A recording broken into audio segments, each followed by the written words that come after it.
सवाल में कहा जा रहा है एक पर्सन, एक आदमी standing on the bank of the river observe that angle subtended bye a tree on the opposite bank की 60 डिग्री। तो थोड़ा सा लैंग्वेज ज़रा ट्रिकी है, देखो ध्यान रखो। जैसे ये अगर तुम बैंक ऑफ द रिवर अगर मानते हो, ठीक है, जैसे लेट्स से ये मेरा बैंक ऑफ द रिवर है ऐसा, ठीक। वो बोल रहा है कि एक आदमी है जो कि बैंक ऑफ द रिवर पर खड़ा हुआ है, ठीक है। Observe that the angle subtended by the tree on the opposite bank. Bank का मतलब होता है किनारा, तट, ठीक है क्या। बैंक होता है किनारा, ये इसको बोलते हैं किनारा, तट, शोर भी कहा जाता है। ऐसा मैं समझना कि अंग्रेज़ी मेरी कमज़ोर है, ठीक है। Observe that angle subtended by bank, bank मतलब होता है किनारा, तट, शोर कह देते हो उसको, शोर, ठीक है, किनारा, ऐसा किनारा, तट, ठीक है क्या, तट, ऐसा साहिल भी बोलते हैं कुछ लोग तो जैसे एक बैंक अगर तुम्हारे पास ये है तो दूसरा बैंक तुम्हारे पास ये रहेगा, ऐसा समझ पा रहे हो। एक बैंक अगर ये है तो दूसरा बैंक तुम्हारे पास ये है। अब इससे अच्छे से और नहीं समझा सकता मैं।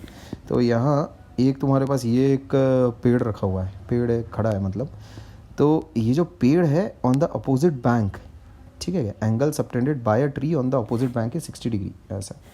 तो ये है मामला, ठीक है। ये तुम्हारे पास रिवर है, ठीक है बात, ये 90 डिग्री है ऐसा। A B represents the river, समझ गए। इसको मैं सी मार्क कर देता हूँ, ये हो गया हाइट ऑफ द ट्री, है ना। आगे चल के वही हाइट ऑफ द ट्री निकालनी है। उसके बाद वो बोल रहा है when he retreats 20 meters from the bank he finds the angle to be 30 degree. इसका मतलब जो हमारा अजम्पशन था वो एकदम सही था। जैसे जैसे वो दूर जाएगा वैसे वैसे एंगल छोटा होता जाएगा, और हो भी रहा है। या तो when he retreats the angle subtended by the tree, by the top of the tree, है ना, at the observer is what 30 degree. अच्छा, तो ये चीज़ हम लोगों को दी हुई है, कहाँ गया, 20 मीटर्स। ये दूरी हम लोग को दी हुई है 20 मीटर ऐसा, 20 मीटर्स ऐसा, ठीक है। जब वो ए से डी, है ना, जब मूव कर रहा है अवे फ्रॉम द बैंक, ठीक है, दिस इज़ द बैंक, ये एक बैंक है,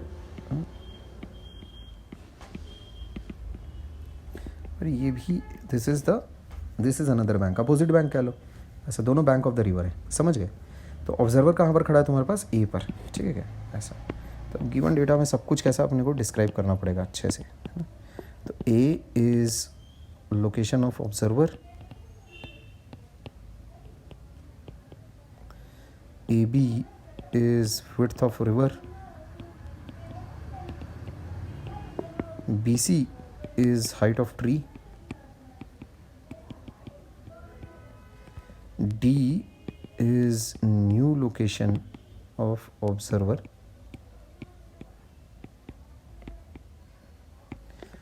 और एंगल्स के बारे में लिख लेते हैं फटाफट। Angle C A B is 60 degrees, angle C D B is 30 degrees. देखना है ज़्यादा इधर नहीं आना चाहिए, गिवन की तरफ ज़्यादा नहीं घुसना चाहिए, हो इस बात का ध्यान रखोगे। अच्छा, गिवन के बाद हम लोगों को चीज़ें जो निकालनी है देख लेते हैं। दो बातें निकालनी है हमें। पहला है हाइट ऑफ द ट्री, है ना, और फिर ब्रेड्थ ऑफ द रिवर। तो height of the tree, this is what we have to find, height of the tree, और वो हो जाता है h, और विड्थ ऑफ द रिवर तो w से मार्क कर लेते हैं, विड्थ ऑफ द रिवर, है ना।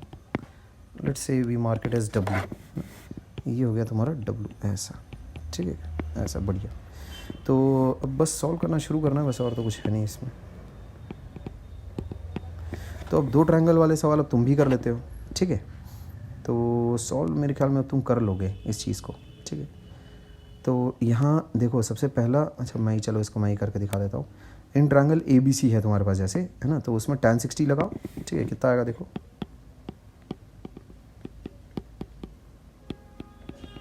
tan 60 डिग्री कितना आएगा, B C upon A B, ये चीज़ आ रही है h अपॉन डब्लू, इसका मतलब √3 कितना आ गया तुम्हारे पास, h अपॉन डब्लू, ये आ गया इक्वेशन 1। अच्छा, ए बी सी के अलावा अब देखो ट्रायंगल आ जाओ सी डी बी में आ जाओ, बी डी सी में आ जाओ, ट्रायंगल बी डी सी, ठीक है। कितना हो जाएगा देखो, tan 30 डिग्री अगर तुम लगाते हो कितना हो जाएगा, B C upon B D, ठीक है, ऐसा। तो बी सी कितना हो रहा है तुम्हारे पास, h अपॉन डब्लू प्लस 20, तो ये हो जाता है मेरे पास 1/√3 इक्वल्स टू h/w+20। ऐसा कितना आ रहा है देखो, ये w+20 इक्वल्स टू √3h। ये हो गया सेकंड इक्वेशन। अच्छा, तो फ्रॉम 1 मैं ऐसा बोल सकता हूँ, बस अब h और w दोनों के लिए सॉल्व करना है, दो इक्वेशन दो वेरिएबल, ठीक है। फ्रॉम 1 मैं बोल सकता हूँ h इक्वल्स √3w। पहले तो एक बात ये सब्स्टिट्यूटिंग है ना the above value of h into, है ना, क्या मिलेगा अपने को, देखो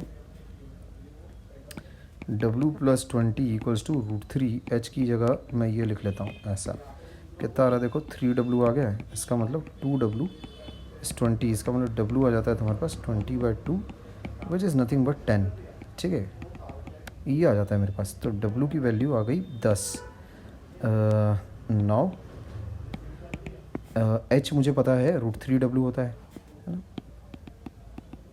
ठीक है। क्या कहाँ से पता है, फ्रॉम 1 लिखना है, सारी चीज़ें लिखना ढंग से ना, √3 × 10 ऐसा, ठीक है। तो h की वैल्यू कितनी आ जाती है 10√3, ठीक है। ऐसा लिखो, इसको प्रॉपरली लिखो, यहाँ 10√3 ऐसा, बढ़िया, ठीक है। Therefore height of the tree equals 10√3 meters, width of the river कितना हो जाएगा 10 मीटर। क्लियर है बात, इस चीज़ को ऐसे तुम मार्क कर लो, ठीक है। ये तुम्हारा आंसर हो जाता है, ठीक है भाई, ओके।